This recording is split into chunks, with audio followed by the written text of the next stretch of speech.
Hi everyone, Jacob here. First, thanks so much for tuning into the Future of Work podcast. Before we get into the show, I just wanted to quickly let you know about an incredible new course I just launched for the Future of Work University called Employee Experience Live. Now, this is a monthly live virtual masterclass where you can join me for 60 minutes a month, during which I will explore the latest trends, strategies, and ideas from the world's leading organizations like Adobe, Facebook, Microsoft, Accenture, Cisco, and dozens of others. And I will also spend time answering your specific questions. You will have an archive of all of the videos in case you aren't able to join me live. You can interact with me anytime via the course platform. And if you sign up, you will also get my course on mastering working with multiple generations for free. The best part is that this is super affordable.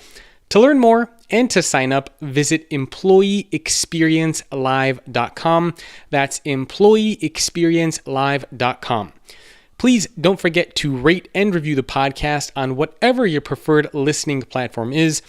And if you want to get in touch about sponsoring the show, having me speak at your event, or anything else, you can visit thefutureorganization.com, or you can email me directly, jacob@thefutureorganization.com. We believe fundamentally every job will change in the next 5 to 10 years. So we do believe maybe it was closer to 5 than 10, by the way. That literally every job that exists today is going to change in some fundamental way. And whether that's at a small business or that's at our biggest employers. We've studied automation, and we have a workforce in our region. The region itself is a little bit over 2 million people, and our workforce is a little bit over 1 million people. We've studied that, and best we can determine, maybe 200 to 220,000 of those jobs are under serious risk of going away. We don't think that's a threat as much as it is as an opportunity. And I'm not being overly optimistic when I say that, I don't think, because we already see the jobs changing. That's Kenny McDonald, President and Chief Economic Officer of Columbus 2020, an economic development organization for the 11-county Columbus, Ohio region.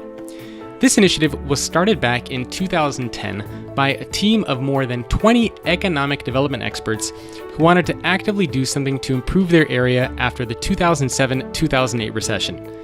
I frequently get asked to interview more guests on the government or policy side of the future of work, so I was very intrigued when I learned about the Columbus 2020 initiative. Their strategy focuses on 4 bold, long-term goals, which you will hear about in today's conversation with Kenny. And the really amazing thing is that only 8 years into their 10-year plan, they already met 3 out of the 4 goals. In our discussion today, you will hear how Columbus is preparing the next generation for the jobs of the future, what jobs are most likely to disappear in the near future, Kenny's view on who is responsible in retraining and upskilling the displaced workers, whether or not a college degree is still valuable, and much more. Well, as an economic developer in the U.S., it is an interesting time. So there's a number of markets. Columbus happens to be one of them, but there are a number of markets where the labor market's really tight, and it's almost a perfect storm. We have an aging population in the U.S., so we have a big demographic change going on, lots of people retiring, lots of knowledge walking out the door. We have, behind that, until the millennials are sort of fully into the marketplace, we have a little bit of a gap, and that's creating, a little bit of a ceiling on how many people are available to do work. I would argue that that's actually, in maybe a good way, causing our companies to automate and look beyond just, hiring another body and actually automating and using technology, which ultimately will probably make them more competitive in the global marketplace.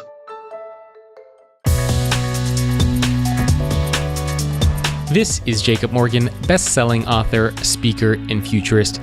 Welcome to the Future of Work podcast, where every week I speak with C-level executives, business leaders, and authors to explore how the workplace is changing and what the future of work is going to look like.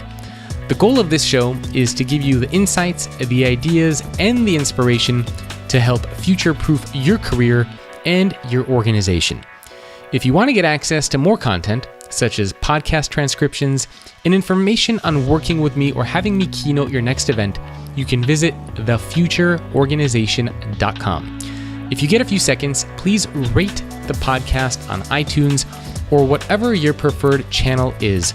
It really helps the show, and I personally appreciate it since the podcast does take quite a bit of effort to produce.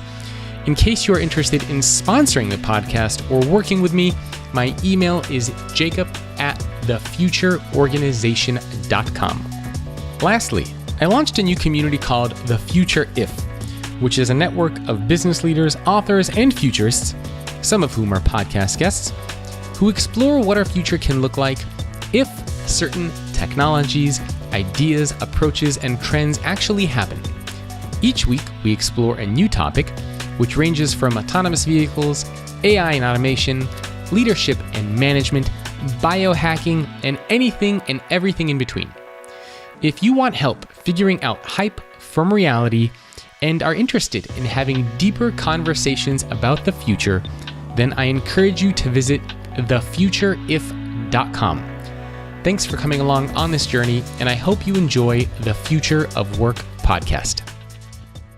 Hello, everyone. Welcome to another episode of the Future of Work podcast. My guest today is Kenny McDonald, who is the president and CEO of Columbus 2020.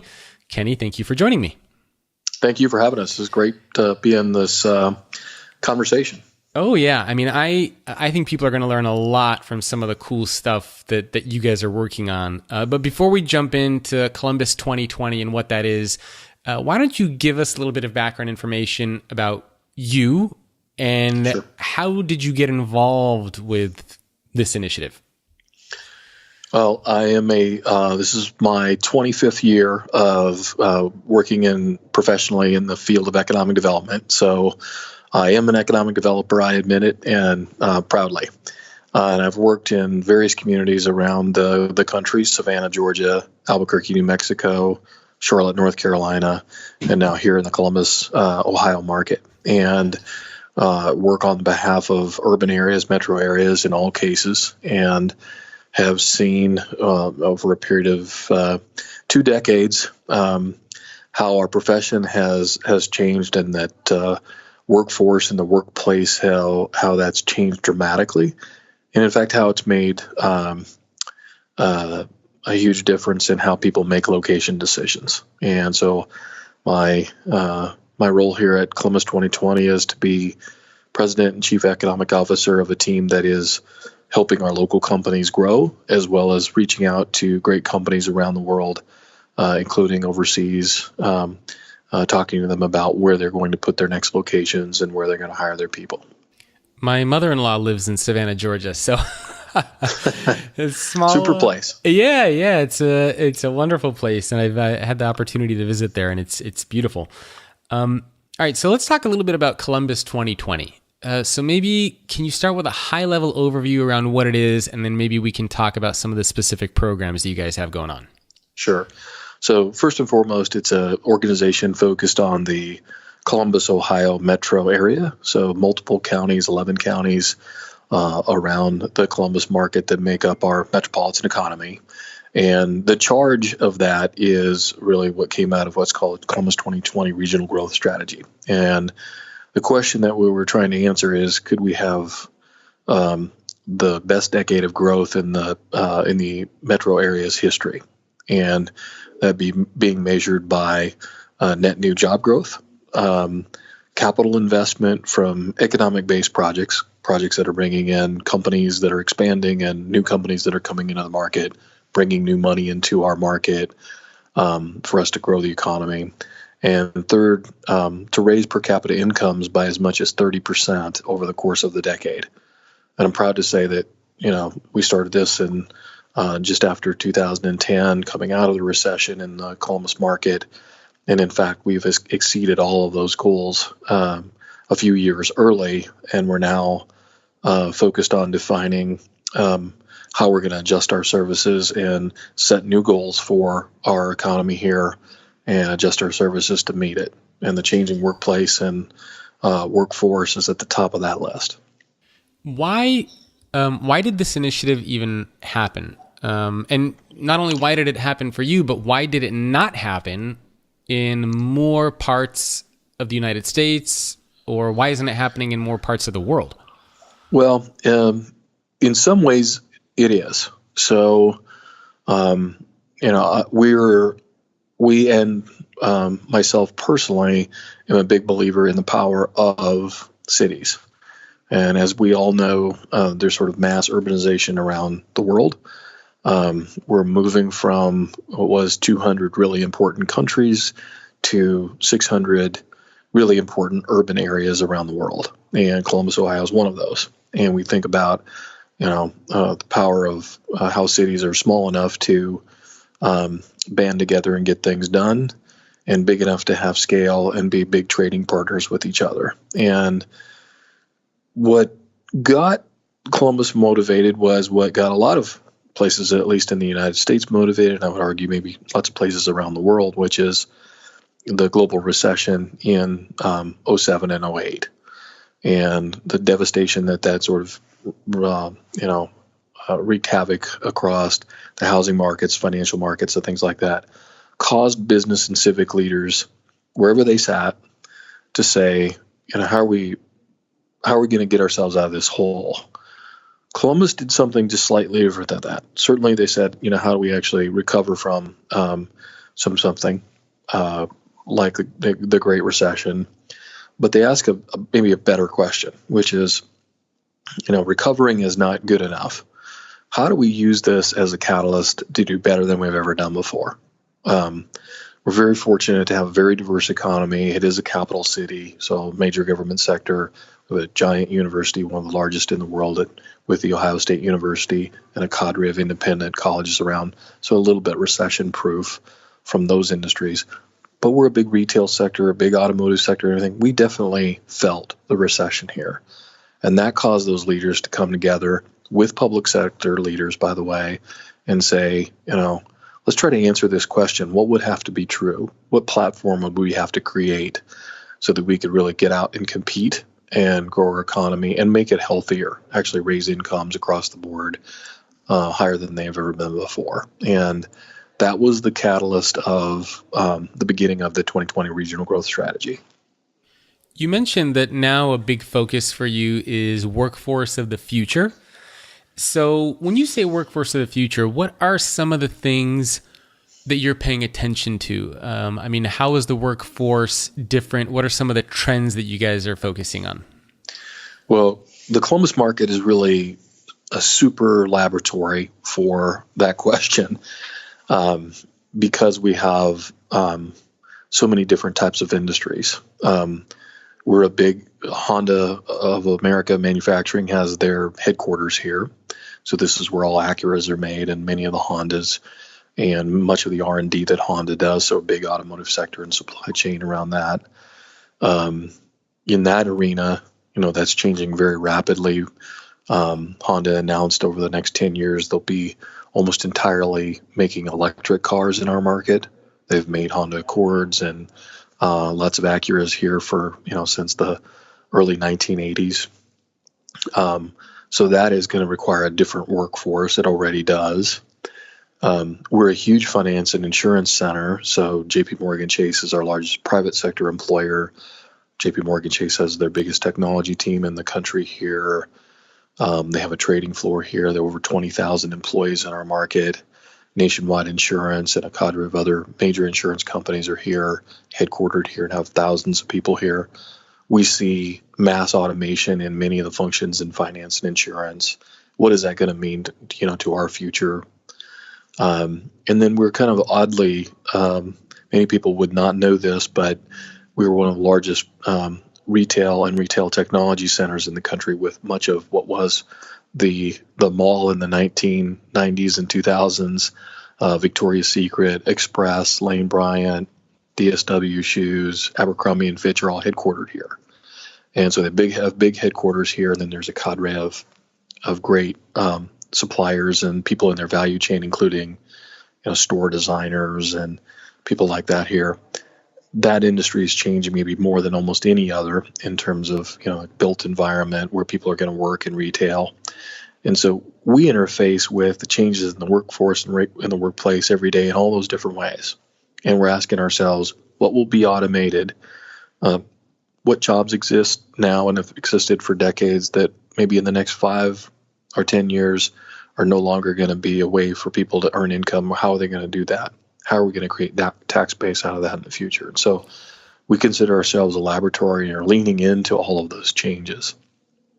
What jobs, and I don't know if you guys have studied this or already have data on this, but from your perspective, what are the jobs that you think are going to disappear, and what are the jobs that you guys are planning for the future, the new jobs that you're trying to create?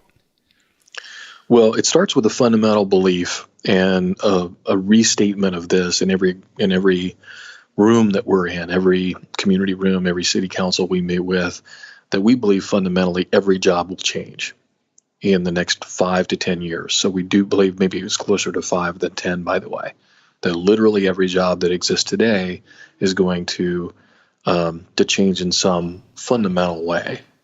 And whether that's at a small business or that's at our biggest employers.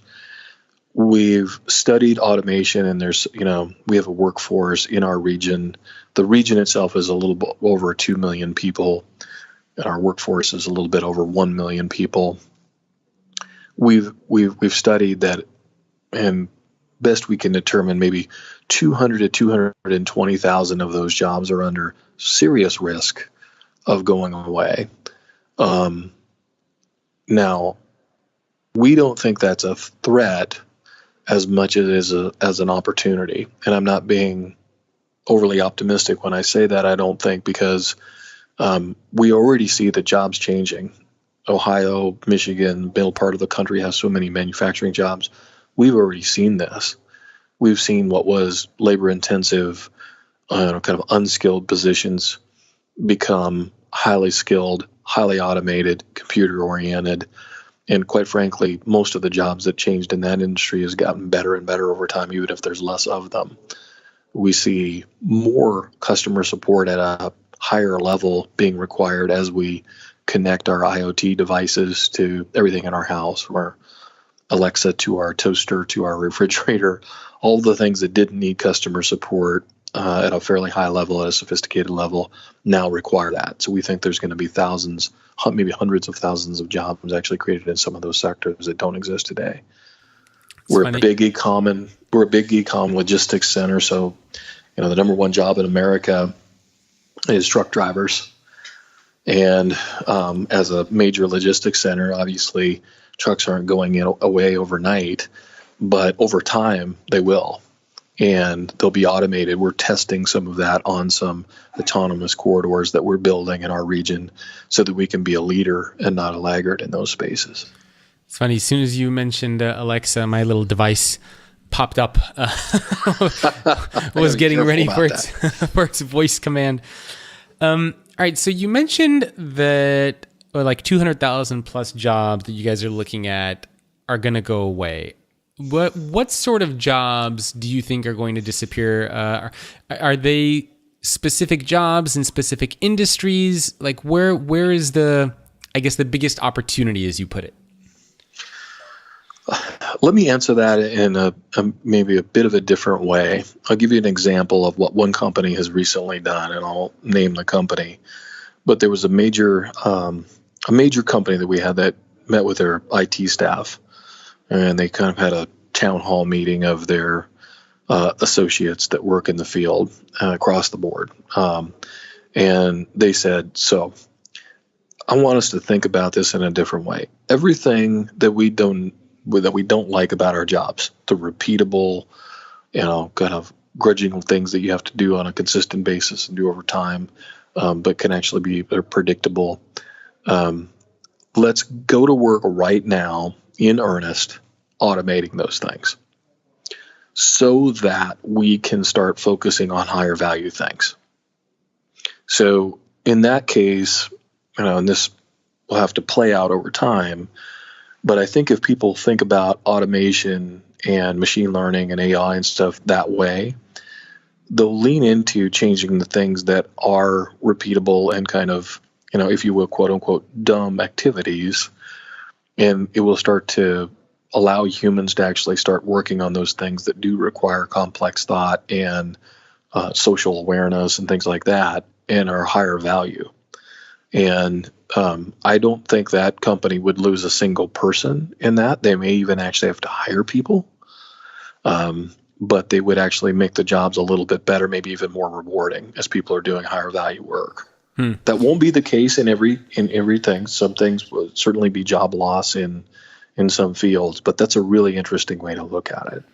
Yeah. I mean, one of the things I always say is that we created jobs that are perfect for robots and for automation, but we just didn't have them decades ago. So we used humans.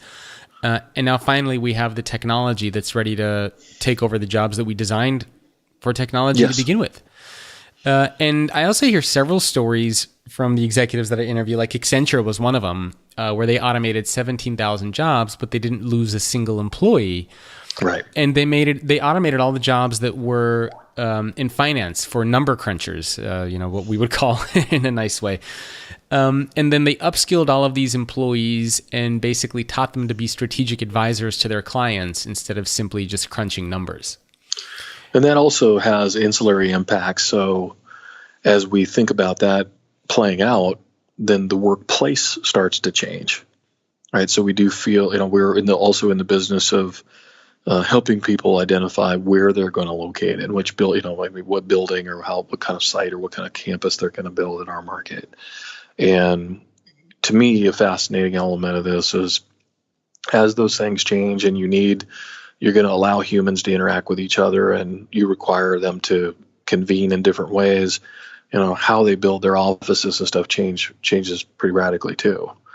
And that everything from the manufacturing floor can be aligned differently when it's highly automated to what used to be a cubicle farm, a decade ago.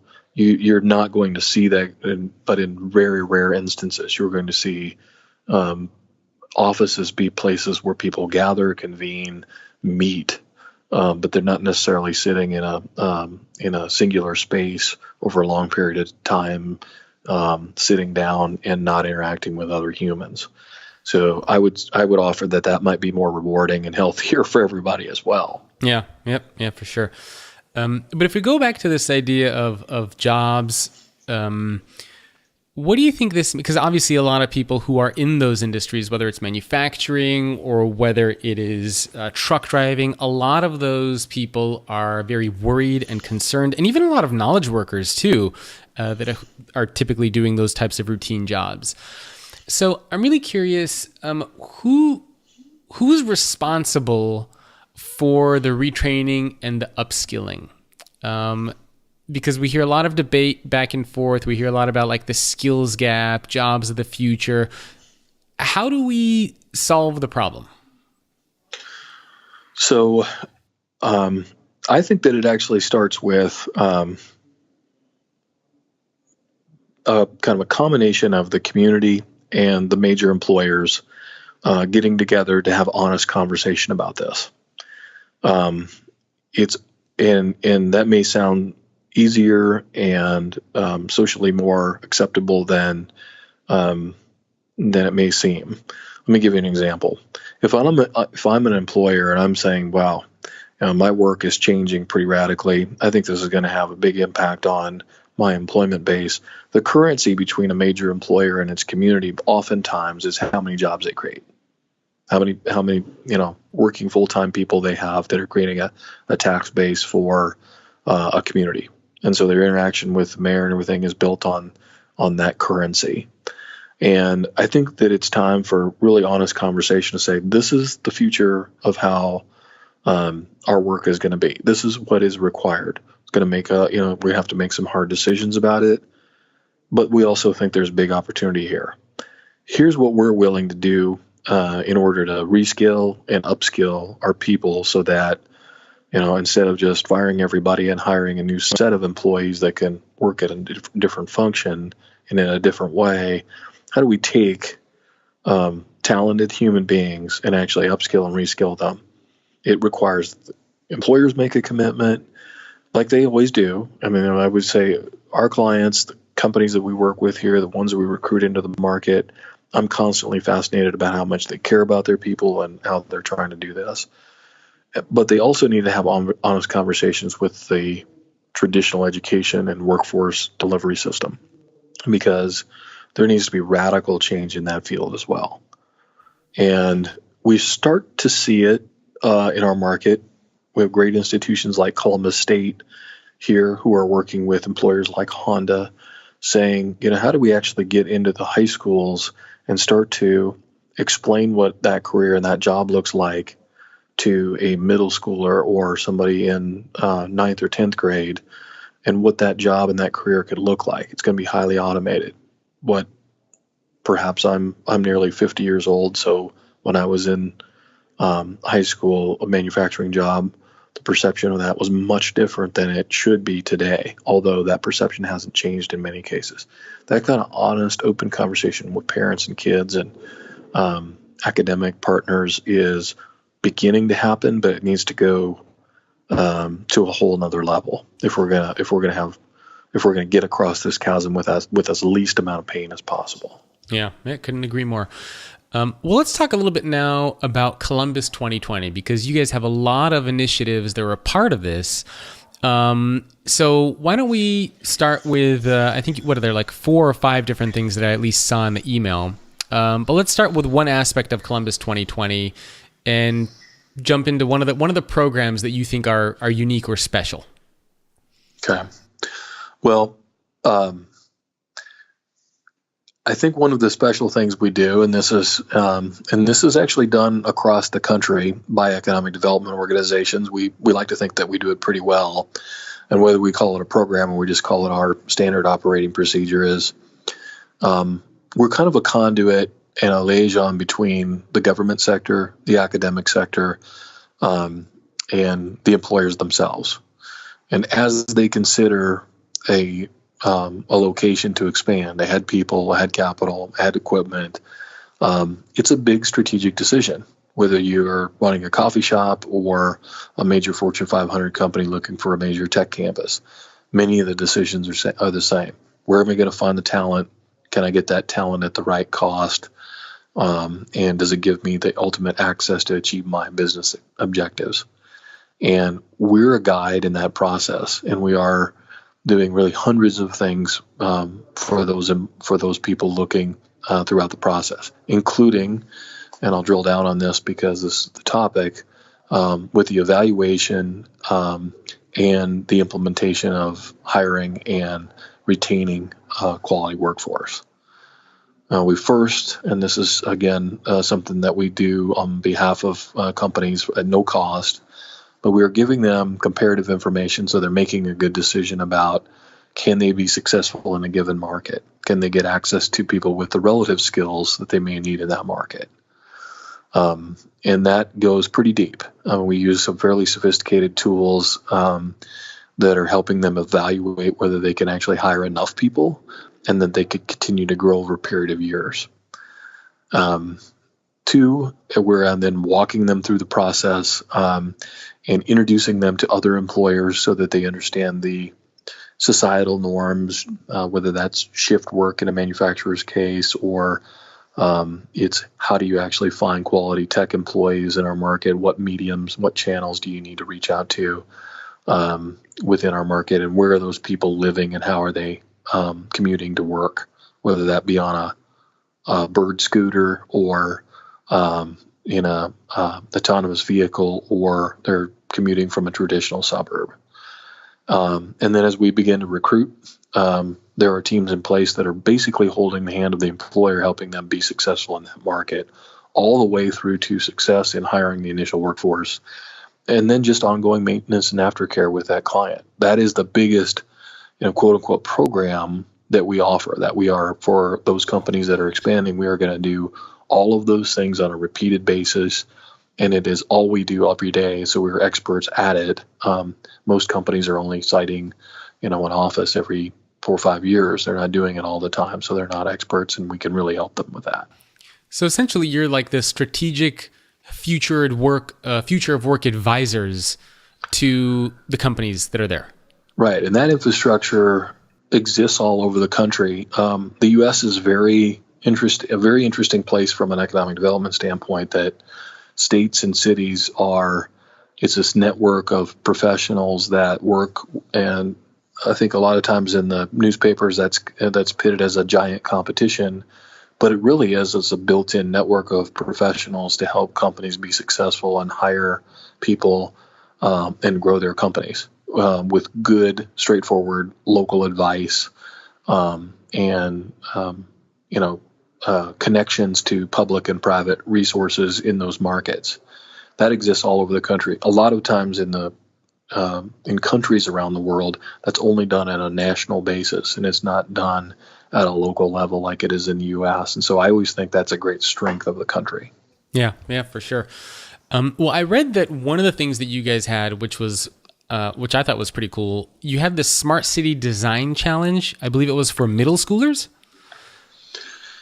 Yeah, the Columbus market was fortunately the winner of the major grant from the U.S. Department of Transportation over 2 years ago now, that was initiated by the Obama administration to not to give a gold star to the smart city, somebody that was already implementing everything, but to give it to a community with a vision around the future of mobility and really access for people in those markets to access education, healthcare, and a workplace. And the Columbus pitch was largely built around how do we actually use mobility, advanced mobility, to enhance the quality of life in what we call our opportunity neighborhoods in the city of Columbus. And those are challenged neighborhoods where, unfortunately, there's less economic opportunity, and even in some cases, less life expectancy, and infant mortality rates are higher and things like that.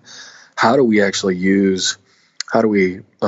not only change the way that we're approaching transportation and moving people around our community, but be very intentional about actually how do we get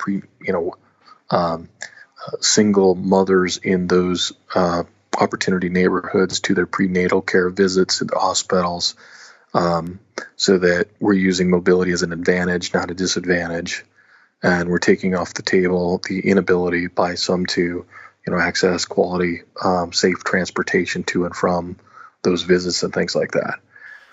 In doing that, we've went way back into the education system to try to foster innovation and growth. The most creative people in the world are children. And they've come up with some super ideas through entities like our STEM schools and what's called the Metro School here in our market. Which is that's actually something else I wanted to ask you about too, but we can jump to that after you finish this thought. Well, this design challenge is actually, it's really just finding ways to find practical solutions by asking people that actually live in those neighborhoods and that are inside the education system. We can read reports and prescribe lots of technologies that we think solve problems, but it's only when you actually get into the neighborhoods and get on the ground in schools and things like that you actually discover the challenges with kids getting to and from school, or mothers getting to and from a prenatal care visit, that you start to get really practical, real-world solutions. And Columbus is practicing that in maybe hundreds of ways now across the community. And we think over time, those are, we want to be a leader in that field, and we actually want to share what we're learning, both the successes and failures, with other metro areas around the country and around the world. Can you talk a little bit about what I read was the Metro Early College, Middle, and High School, which I believe was open to any student? It is. It's a public school, and it offers, say, advanced STEM education, and it was built on with a couple of great institutions here in the Columbus market. Battelle is the U.S.'s largest private research organization. It runs many of the national labs, creator of the Xerox machine, and all these things. But they have a great unit called Battelle for Kids, and they, along with others like the PAST Foundation, Education Foundation in our market, created something called the Metro School. and in a partnership with Ohio State. It actually sits on the western campus of Ohio State, this campus of this public school, and it is just an advanced STEM learning environment, experimental learning environment in STEM that is taking kids through the program and helping them master skills, many of which are getting at least a year done of college education as they work through taking classes at Ohio State when they're juniors and seniors in high school, and vastly reducing the cost of a college education in the process of getting a great secondary education. I love that you guys have a very strong focus, it seems like, on STEM there. I'm sorry. Go ahead. Well, it's a very, we are the home to Ohio State University, a major research university with over $1 billion of R&D going on every year. We have 15 Fortune 1000 companies that are, highly focused on technology. Because of those things, we have a slightly younger, slightly more educated populace than most metro areas. So there's a propensity and a kind of a push from the market itself. And then we've just really leaned in. Columbus has never really been known as traditionally a major manufacturing center like other parts of the Midwest.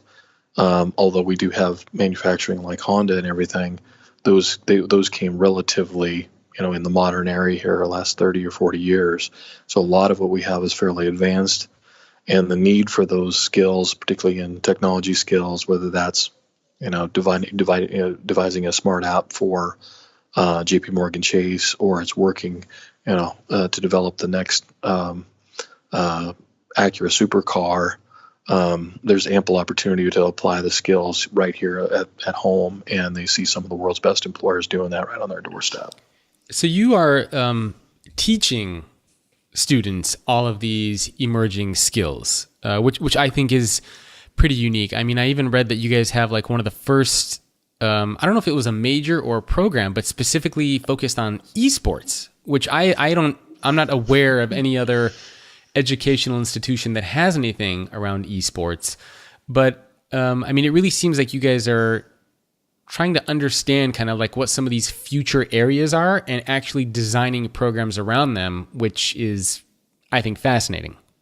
Well, it starts with having a committed private sector and a corporate community that's focused on how do we grow our market. And 100 years ago, that may have been the major employer saying, I want to educate everybody so that they work for me, or I want to develop a pipeline so I can hire everybody. It's a little different than that now. Certainly employers want pipelines of talented people at their doorstep, whether they're coming out of our high schools or they're coming straight from our colleges and universities that we have in the market. But they also just want a more vibrant economy and place surrounding them. So we're blessed to have unbelievable engagement from major CEOs like Les Wexner and Steve Rasmussen from Nationwide, and Mr. Kaufman at Cardinal Health and stuff, who were saying, if I want to recruit the best people in the world, and undoubtedly you have to recruit not just from our local market, but we need people from Shenzhen, and we need people from Istanbul, and we need people from London that come to our market and say, not only am I see opportunity here for me to establish a career and scale it, but I actually see an opportunity for my children to go to school here in a very advanced environment that will lead them to a career. And we think that's a selling point for the market in the long term. What are you seeing on the business side? I'm sure you're probably seeing quite a lot of things, but specifically around like skills and talent and jobs, are you seeing a skills gap, for example, in certain areas? Are you seeing demands in certain areas and other things dropping off? Well, as an economic developer, it's in the U.S., it is an interesting time. So there's a number of markets. Columbus happens to be one of them, but there are a number of markets where the labor market's really tight, and it's almost a perfect storm. We have an aging population in the U.S., so we have a big demographic change going on, lots of people retiring, lots of knowledge walking out the door. We have, behind that, until the millennials are sort of fully into the marketplace, we have a little bit of a gap, and that's creating, a little bit of a ceiling on how many people are available to do work. I would argue that that's actually, in maybe a good way, causing our companies to automate and look beyond just, hiring another body and actually automating and using technology, which ultimately will probably make them more competitive in the global marketplace. But there's something that they have to deal with, and so we're trying to do that too. And I think across our country, unfortunately, there's also a major crisis with the use of drugs that are taking, what are perfectly capable people who perhaps even have the certificates and the right skills and things, taking them out of the job and the workforce because they're unable to operate in a safe way on our plant floor or in a normal workplace. And those and maybe another couple of issues are kind of compiling to make it really difficult for people to find the right quantity and the quality of people that can go to work for them in a really rapidly changing business era. Yeah. I mean, that is definitely an unfortunate problem we keep hearing about and reading about in the news, which hopefully will end up getting better.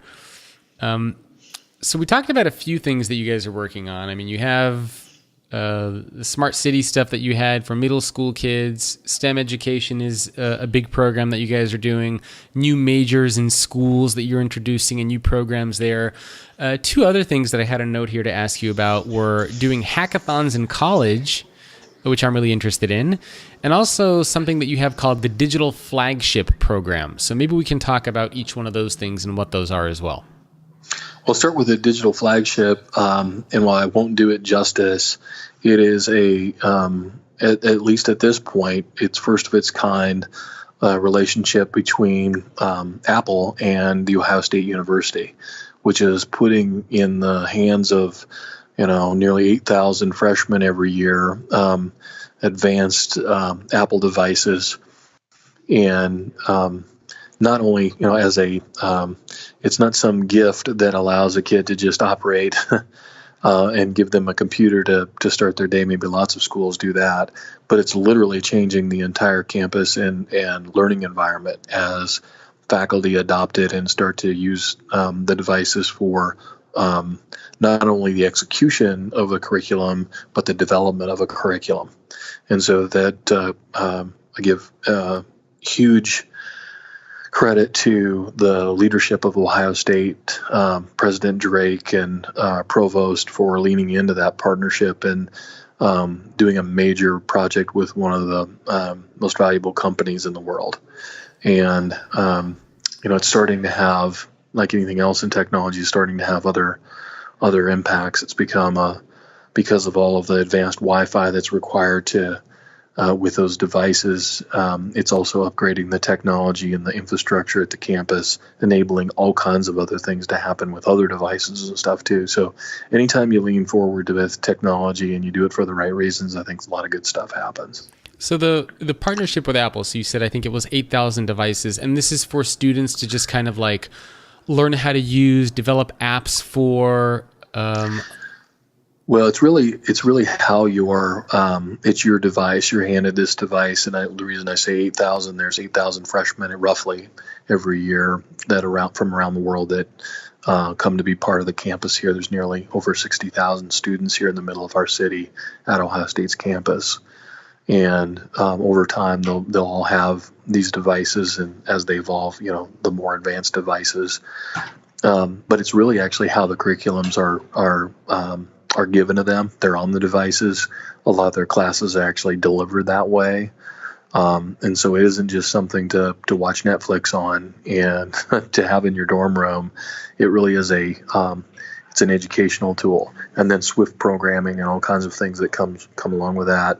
We've had some of our Ohio State teams from Ohio State out at my Apple campus in Cupertino working directly with the company and just a super partnership and one of a kind, at least at this time, with any major university in the company. Yeah, that's a very, very interesting program. And kudos to you for being able to build that partnership with Apple. So let's talk a little bit about the hackathons. So it sounds like the digital flagship is getting these devices in the hands of freshmen, getting them comfortable with these devices, with technology, teaching them all these different skills and how to use these things. And what are the hackathons about?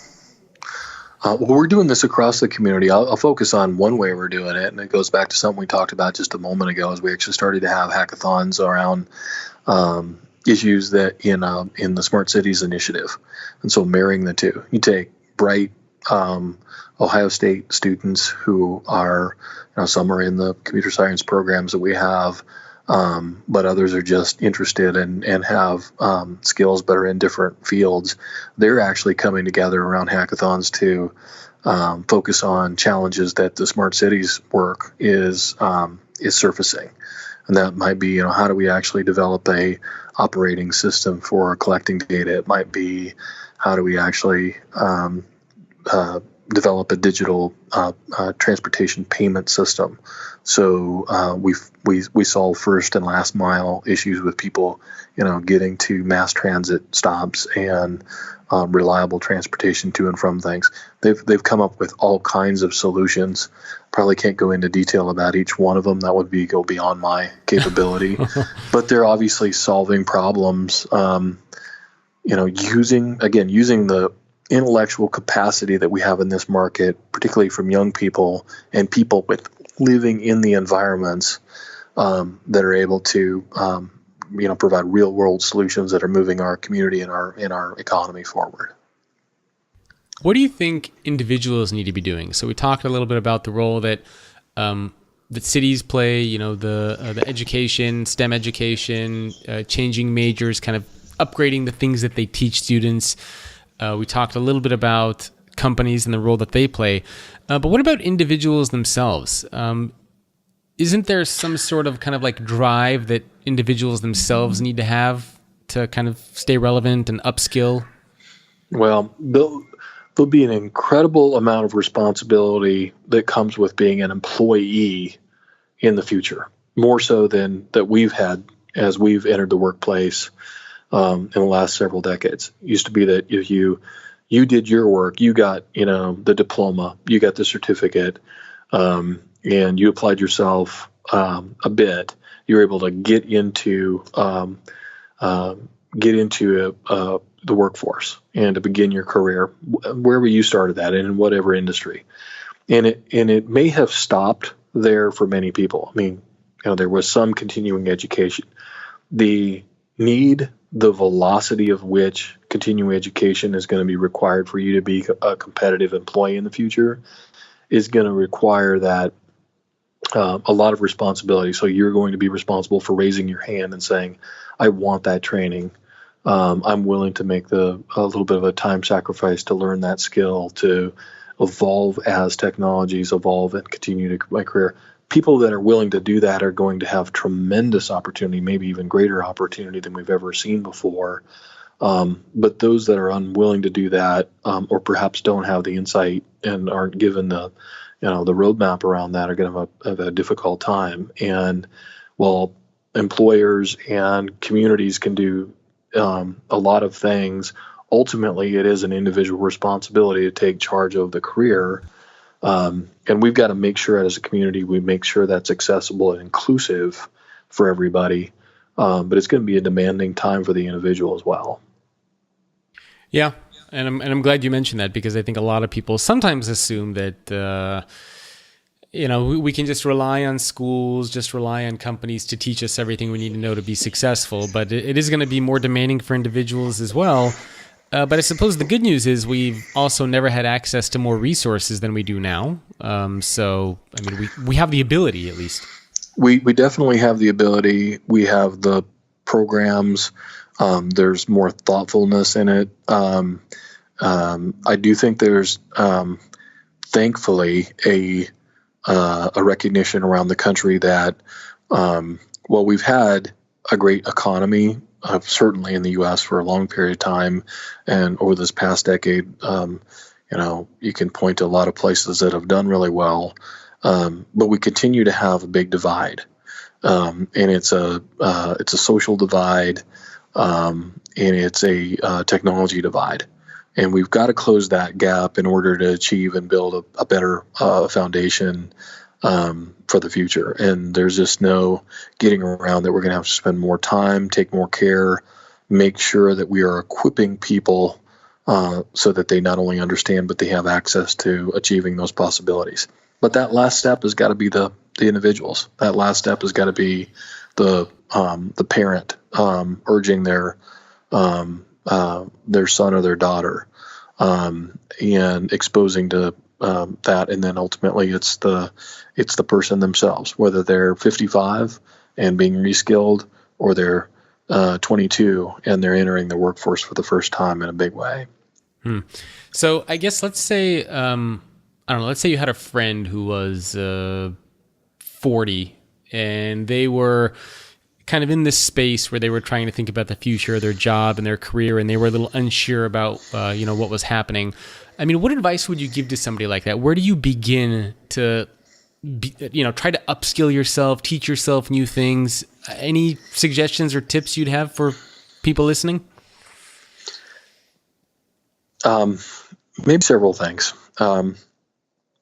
One is, without looking at the individual opportunity, start to scan, the list of big employers in your market. See what kind of job openings they have, and step in and maybe take a deep breath and say, this overall, this is the skills they're requiring, right? And if I look at the jobs that Nationwide Insurance or JP Morgan Chase or Cardinal Health or Honda, Worthington Steel has available, I can glean a lot from that and say, you know what, there's a lot of consistency in that. Technology, I'm going to have to know this and know that.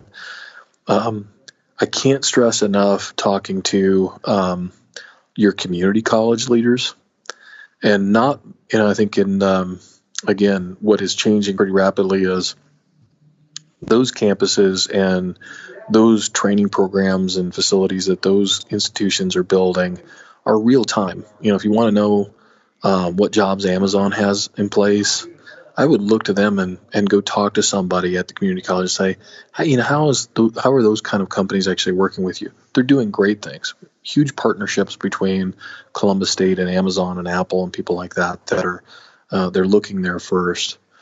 And then finally, I would offer that you talk to somebody in economic development. We're in the position of having great visibility to what kinds of jobs are coming to our market, the companies that are actually having those jobs, and we're happy to make connections for people. And we're building online tools and things like that to help connect the dots for people so that they can gain real insight and see real opportunities. I love that you mentioned community colleges specifically. I actually went to a community college before I went to UC Santa Cruz, but I went to Santa Monica Community College years ago. And I feel like we don't hear enough about community colleges anymore. And I don't know why that is, but I'm glad that you brought them up.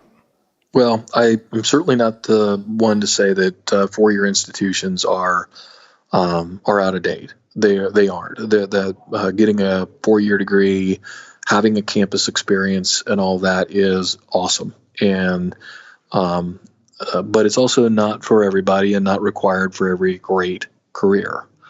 And even if you do get that college degree, you're more than likely going to interface with community or technical college system at some point in your career in the future, and that's to learn or an online course, using something like a Udacity or something, where you're getting a nano degree or on your own time or formally through your employer, you're getting asked to. I'll give you an example. We have 3 people on our staff in economic development that we're encouraging and sitting on a course to become data scientists. They used to be data entry people. They used to be, what we would call the back office. And now, because of what we can do with the data we're collecting, I'm encouraging and helping them get on a course to become a full-fledged data scientist in some of the great institutions that we have around us. And there's 5 or 6 of the institutions that offer formal data analyst curriculums. And that's a huge growing area. Standpoint. Huge growing area. So kind of a controversial question for you, because you brought it up. There are some people out there who say that the value of college has decreased. There are a lot of social media pundits, some successful people out there who have been going around saying this, that are basically saying, you know what, you don't need to go to college anymore. So from your perspective, is college still worth it? Well, if you look at the facts, it's undoubtedly the best way to have a longer and more lucrative career in a better industry. So has it paid off for a long time and helped lift millions of people? Yes. And I would still offer that that's still absolutely true. I'll just point to Ohio State and how they've actually been able to hold their tuition steady and at a fairly low rate for the quality of education you get. They put enormous, not only effort into that, they've been very creative. We've privatized our energy at Ohio State and put the dollars back into creating more affordability. We've privatized our parking, and we've put over $1 billion back into affordability in order to do some of those things. And done it at scale with over 65,000 students and at a very high level with a lot of diversity, right? So we're inviting a lot of people that in their families, they're the first to go to college. That's awesome, and I would argue that all day long. I would also argue that, going back to many of the things we've touched on, that's also not the only way, especially now. You can go and I could take 10 courses on Udacity, and I can get quality skills, and I can position myself for career opportunities that way. Or if I happen to be able to build those skills, I can apply at Google without having formal credentials, as long as I can do the work. But maybe I'm not experiencing some of the other things that you get out of being on a college campus for 3 or 4 years, or even on a community college campus for 2 years. I'm not going to gain some of that, life experience that you would get from that either. So I just think we're in a really cool spot where we actually have the opportunity in this country to take advantage of all those things, as long as we're willing to apply ourselves and connect ourselves and put effort in. Yeah, and I also think that college is still worth it. People ask me that as well. And I mean, if you look at still most jobs on planet Earth require a college degree. Yes. And so for me, it kind of seems a little bit silly to, by not going to college and not getting that education, you basically eliminate yourself from the possibility of 90% of jobs that are out there. But I think the conversation would be very different if one day we woke up and a lot of companies out there said, you know what, to apply here, you don't need a college degree anymore. I think then it would be a very, very different environment. We've seen many of our employers do that. So I've seen... oh, really? And it's interesting. It's not... we've had a few of our insurance providers and things like that, and I'm going to miss the exact term for this from a human resources standpoint, but they've done a deep analysis of the skills required to do the functions that they have inside the building. And they've said, you know what, you do not need a 4-year degree to do this, and to do it really well, by the way. And we're going to take that criteria off of there. I've never been in such a time where there is a willingness of employers, and it's because of the tight market, by the way. But I think some really good outcomes of a tight labor market are that people are going, you know what? Why do we have to have that? We don't have to have that. We can do that differently. I've seen more companies willing to look creatively about how they fill positions, give people chances. We have a great first of all, a great chicken here called Hot Chicken Takeover, which is a great company and has been on, several national stations and everything. Everyone that works there has had a criminal background, and they've found a way to actually give them chances and also rise in the company into fairly formal positions beyond just food preparation and stuff. There are companies like that. There's big companies that are considering the same things, where we're giving people a chance. We're opening our eyes to new possibilities. Still doesn't take away the fact that it certainly would be easier, and life could probably be, you get started a little quicker if you've got that 40-year degree or a certificate in hand. That's interesting. I love some of those examples. What was the name of the company, the chicken place? Hot Chicken Takeover. Hot Chicken Takeover. I've never Super heard of place. Great chicken. If you come to Columbus, got to have some. They're scaling around the country, but just a super visionary guy that is, taking a social issue and made it incorporated into a real business. What are some of your favorite examples, whether Columbus or outside of Columbus, of what companies are doing to kind of adapt and upskill or partner with cities? You mentioned, for example, what was it, Nationwide, I think, and a couple others. What are they doing that's so unique? Well, I'll offer maybe 3 examples. I'll start with Honda. So Honda, we do a lot with Honda, and they have over 200 suppliers in our market, but they have a giant assembly facility here, an engine facility. They took a deep look at their workforce, and I think they had some of their eyes open. We were talking about the aging of the workforce several years ago. They started to do their own analysis of this and realized that there's many of they offered great opportunity to work at Honda over a long time. So they had a lot of people who had it put in 30 years or something, but were only maybe 50, 55 years old, started there at a very young age. They began to retire, and they saw a wave coming, and many of our utilities maybe have experienced the same thing. And they got to work. They have developed a deep partnership with Columbus State, where they're teaching inside high schools with the help of Columbus State. They have people actually getting from high school and actually working a couple of days a week at Honda and going back and forth, getting real world, beyond internship experience. And they're building real scalable pipelines for the future of their workforce. That creativity did not exist 10 years ago and is, accelerating and getting more, scale every day.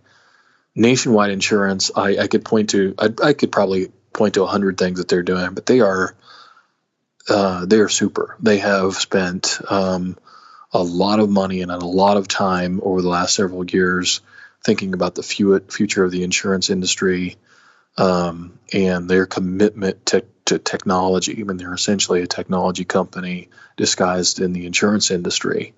And they have partnered with every institution I can think of in our region: higher education, community colleges, technical programs, high schools, minority programs, to develop streams of pipelines. And the last one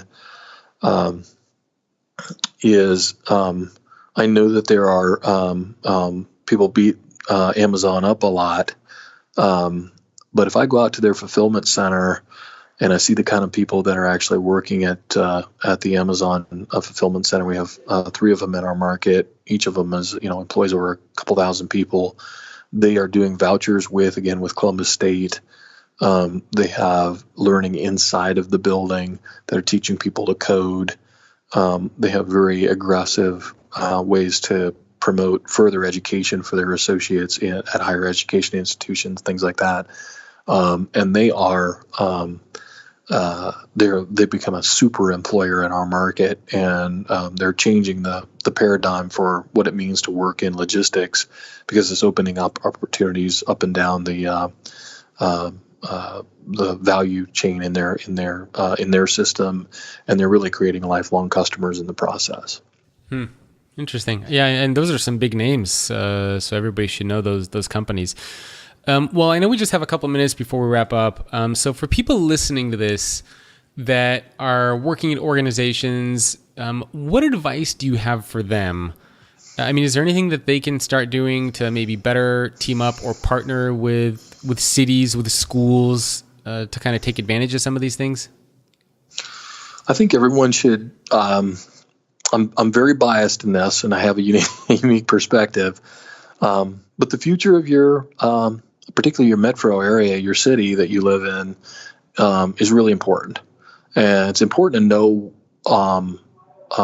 what direction your area is going in, and to get directly involved with your perspective. If you work in an organization that has great influence in the community, maybe you work for one of the major employers, it's fair to ask, how are we partnering with our city and our state? How's our company involved, and where are we going? What kind of industries are we trying to bring to our market, and how are we building our economy, and what role does our company play? For academic leaders, and this is largely true already, but it's absolutely important that we no longer just stay in our lanes. Academic partners have to be intricately involved with the major companies in their market, and even the mid-sized companies in their market directly. They have to be asking the question, what is it that you need, and more importantly, what are you going to need in 5 or 10 years? Let's start building it now. And there's so much funding, and there's so many ways to actually achieve that through partnerships with companies, because they're hungry for solutions.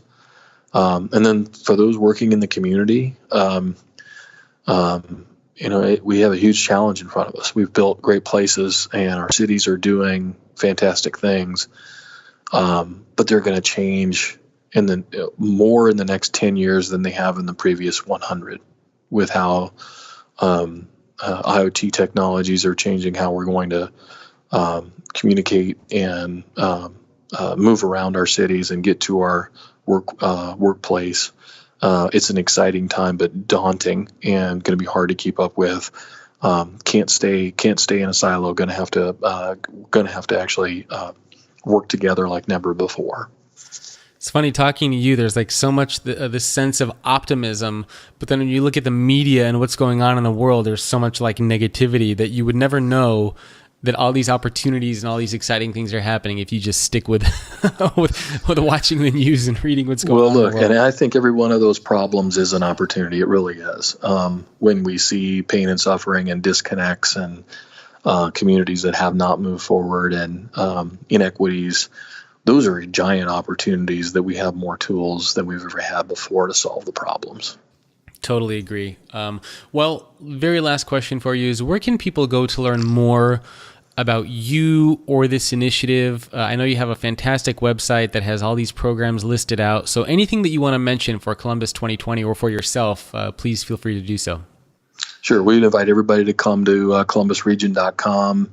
To look on our social media connections on Twitter and LinkedIn and everything to connect with us. And we invite your questions and your challenges about what we're doing or not doing. We learn every day. That's our focus, is to get to be a better service provider to our organization as we try to build our economy. So we'd love to hear from you. And more than anything, we'd love to host you here in Columbus and come and visit our city and see these initiatives firsthand. Yeah, and you guys recently got an award, what was it, from Time Magazine on one of the 52 places to visit? So that was a fairly recent thing. I don't know if it was an award, but it was a good call out to say one of the great places you need to visit in the U.S. this year is Columbus, Ohio. We couldn't agree more. Yeah. Come and visit and see all the great things that are going on. Visit the new National Veterans Memorial Museum, where you see the history of our armed forces for the last 250 years, and the best zoo in the country, the best library in the country, and on and on and on. Very cool. Well, Kenny, thank you so much for taking time out of your day to share some of the cool things you guys are working on. You bet. I appreciate it. My pleasure. And thanks everyone for tuning in. My guest again, Kenny McDonald, President and CEO of Columbus 2020. Make sure to check out the site and some of the cool things that they're doing, and I will see all of you next week.